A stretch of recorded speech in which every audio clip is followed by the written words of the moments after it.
Nërkohë do të vjojmë tani me tjera informacione, do të flasim për mjedrën e Kosovës, e cila po njeh sukses të jashtëzakonshëm në tregjet evropiane dhe pjesa më e madhe e prodhimit të saj shkon pikërisht në këto vende në një linjë drejt për drejt në Skype. Kemi tani zotin Kujtim Lepaja, drejtori ekzekutiv i shoqatës Mjedra e Kosovës. Zoti Lepaja, përshëndetje, mirë se erdhët. Përshëndetje, faleminderit për ftesën. Si ka qenë ky sezon? Jemi në periudhën e mbledhjes së saj dhe eksportit në pas? Na jemi në fazën, do të thonë, ende s'ka filluar vegetacioni, më themi, lirisht e kultura e mjedrës, mirë po nëse flasim për vitin e kaluar, atëherë ka pasur prodhim, për arsye se jemi në industri, jemi në komercializëm që 15 vite me radhë dhe vazhdimisht eksportojmë. Mund të themi se që ka ndodhur vitin e kaluar për arsye se kërkesat kanë qenë jashtëzakonisht mëdha për mjedrën e cila është kultivuar në Kosovë, prandaj duke pasur parasysh këto kërkesat edhe stoqet në vendin tonë kemi të zbratura dhe kërkesat janë jashtëzakonisht të mëdha nga tregu evropian, duke pasur parasysh që shumica e prodhimit të mjedrës në vendin tonë i dedikohet eksportit, i dedikohet vendeve të Bashkimit Evropian, që kanë kërkesa jashtëzakonisht të mëdha për mjedrën e cila kultivohet Kosovë, që kemi lënë një përshtypje shumë të mirë në tregun evropian. Kështu që për momentin nëse flasim për vitin 2025, atëherë fermerët janë në blokun e punëve, janë me disa faza përgatitore në pranverë, dhe mendoj që në Fridhënie do të hyjmë që nga muaji qershor, që do të vazhdojmë deri te ngrisat e para vjeshtore, pra mund ndodhë tetor apo nëntor, varësisht pra nga kushtet klimatike që do të mbajnë këtë vit. Zoti Lepaja, tregu evropian është destinacioni kryesor, por mund t'i përmendim me shtete edhe për kuriozitetin e teleshikuesve. Një tregu të drejtën prin Gjermania, duke pasur parasysh popullsinë të cilët e kanë, pra mund të themi lirisht mbi 70% shkon në Gjermani, mirë po duke mos lënë anash edhe Italia, Franca, Austria, Zvicra, gjithashtu edhe Turqia, mirë po kohët e fundit është edhe një pjesë duke shkuar në tregun shqiptar, pra tek jo, duke pas parasysh që keni një numër shumë të madh të turistëve dhe ata po kërkojnë edhe mjedrën, kështu që shumë tregtar baza ditore vijnë dhe blejnë në Kosovë mjedrën për ta tregtuar në Shqipëri. Pra këto janë shtetet kryesore të cilët industria e Kosovës merret gjatë shitjes së produktit të tyre. Ndërkohë, zoti Lepaja, është një biznes fitimprurës, kultivimi i mjedrës, por edhe produktet e tjera të ngjashme, sikurse mund të jetë edhe boronica. Ne e koordinojmë si shoqatë nacionale pemëve të mjedra Kosovës, e koordinojmë industrinë e këtyre pemëve në Kosovë, kështu që ne kemi tregje, pra e kemi hulumtuar fillimisht dhe kemi pasur që ka tregje dhe mandej kemi promovuar për të kultivuar. Do të thonë ne kemi fermerë që 15 vite në Kosovë që janë në këtë industri dhe kanë një tjetër standard jetësor nëse krahasojmë me kultura tjera bujqësore. Prandaj ne vazhdimisht promovojmë për të mirat që i sjell si në aspektin ekonomik ashtu dhe atë shëndetësor. Edhe vazhdimisht ne kemi ngritje të sipërfaqeve me mjedër në vendin tonë. Pra, promovimi ka qenë kyç që të ngritë sipërfaqen e mjedrën në vendin tonë. I kemi aktualisht rreth 1200 hektar me mjedër dhe eksportet variojnë nga viti në vit, që shkojnë nga 10 deri në 15 milion euro për në vendet e ndryshme të Bashkimit Evropian. Pra, ne kemi punuar gjitha hallkat e zinxhirit verës sa i përket mjedrës, mirë po fillimisht kemi siguruar tregun dhe mandej kemi stimuluar dhe kemi promovuar për mbledhjen e kësaj kulture. Një përllogaritje, sa mund të jetë fitimi për një hektar, ka për shembull? Mjedra e thamë dhe diskutuam që i dedikohet tregut evropian dhe bursa ndërkombëtare zakonisht vendos për çmimin, që shpesh mund të pas çmime më të ulta, më të larta. Mirë po fitimet janë minimale, mund të themi lirisht nga 8.000 deri në 15.000 euro për hektar, që janë mjaft të konsiderueshme nëse krahasojmë me kultura tjera bujqësore.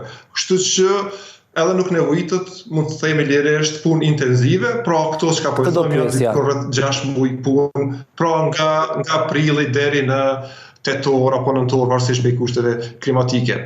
Këtë do pyesjem vim, zoti Lepaja, ja vlen mundi për të kultivuar pikërisht këto produkte, jo vetëm mjedrën, por njëkohësisht edhe produktet e tjera të ngjashme. Kanë shumë punë, ka nevojë për shumë përkujdesje?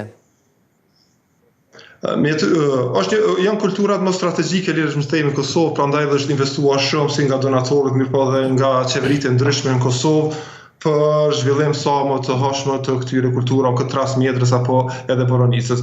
Pra janë kultura normal që nevojitet që të dedikohet puna në to, nevojitet fuqi punëtore, mirë po është për ekonomi familjare, pra që mund të punojnë edhe si punë sekundare dhe si përfaqësia mesatare në Kosovë është rreth 0.40 hektar, kështu që mos kalkulojnë angazhim shtesë të fuqisë punëtore, mirë po me atë antarë të cilët i kanë, atëherë që ta kryejnë procesin e vjeljes, i cili është një proceset më të që kërkon punë më shumë, për arsye se vjelja pothuajse realizohet çdo ditë varësisht prej varitetit, se kemi dy lloje variteteve, kultivar pranveror dhe kultivar vjeshtor.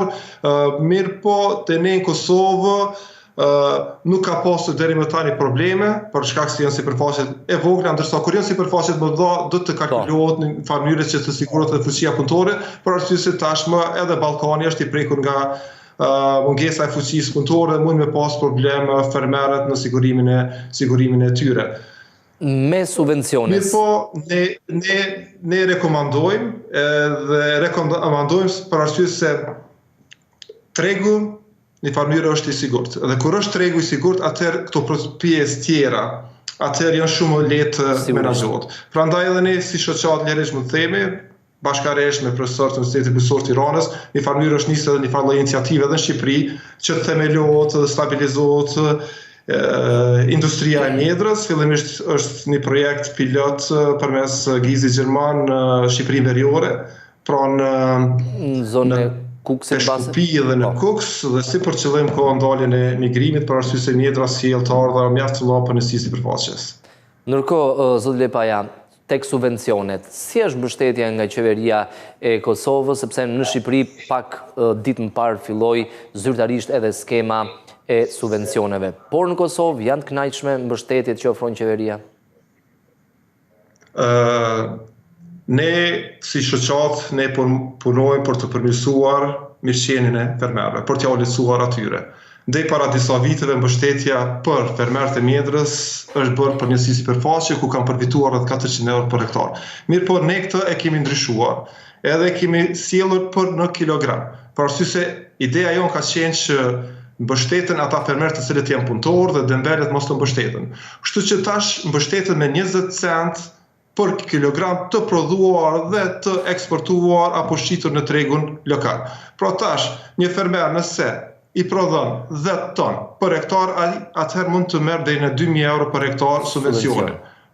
Kjo ka qenë puna të cilën ne e kemi realizuar, edhe qeveria në vazhdimsi është duke bërë mbështetje në këtë mënyrë fermerët e mjedrës në vendin tonë. Prandaj edhe ne jemi si organizatë që të lobojmë dhe që të përmirësojmë kushtet e fermerëve, mirë po edhe që të stimulojmë. Normal që janë nderdhur me miliona euro në industrinë e pemëve temta në Kosovë dhe vazhdohet që të mbështetet kjo industri, prandaj edhe ne jemi në këtë gjendje që jemi, që pothuajse e krejt Evropa e din që Kosova kultivon mjedër, mjaft cilësore, mirë po edhe në sasi, për arsye se prodhojnë nga 2000 deri në 10.000 ton brenda vitit mjedër në Kosovë. Edhe është përmirësuar imazhi i bujqësisë Kosovës në Evropë. Dhe kur ke sasi, patjetër që edhe ke dhe mundësi për të negociuar me ata që e blejnë produktin. Ne folëm, zoti Lepaja, në lidhje me fitimet që mund sigurojë një fermer nga kultivimi i mjedrës, por investimi fillestar. Për sa ka nevojë një fermer i cili na dëgjon dhe mendon që ta kultivoj mjedrën? Me çfarë kapitali duhet startoj? Zakonisht për të mbjellur një hektar me mjedër, po flas në kushtet Kosovës, atëherë është rreth 10.000 deri në 12.000 euro për hektar. Dhe shumica e shumës këto që përmenda është për material fidanor, i cili zakonisht blihet në vende të ndryshme të Evropës, në fidanishtet, që në Kosovë fatkeqësisht ne nuk kemi, edhe gjithë material fidanor e marrim nga Evropa, nga Italia, Holanda, Polonia.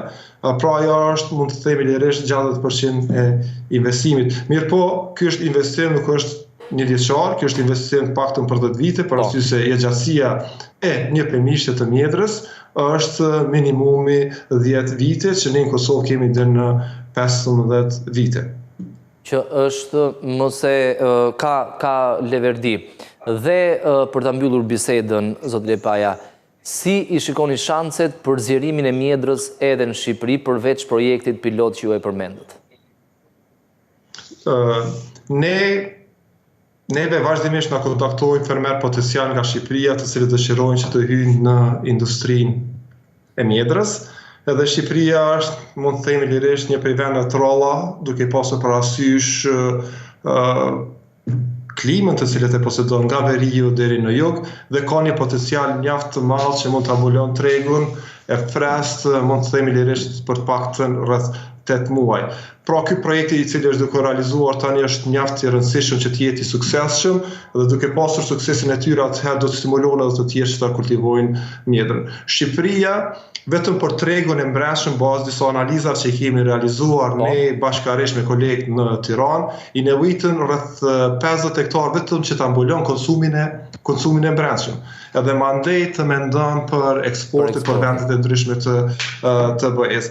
Prandaj, kur flasim për këtë periudhë që Shqipëria pa kurrë problemi kishte me dalë në treg, atëherë neve na vjen mjedra në Evropë nga Amerika Latine, apo nga Portugalia, ndërsa Shqipëria nuk e prodhon. Kështu që është një opsion shumë i mirë për arsye se tregu është edhe këtë potencial do ta shfrytëzojnë shqiptarët që të fillojnë edhe ta kultivojnë mjedrën, për arsye se ka vetëm të mira si në aspektin financiar, e thash edhe më herët edhe aspektin shëndetësor, për arsye se mjedra është e pasur me plot minerale, vitamina që kanë veprim mbrojtës për organizmin e njeriut nga shumë sëmundje. Pra shumë të mira i sjell mjedra vendit.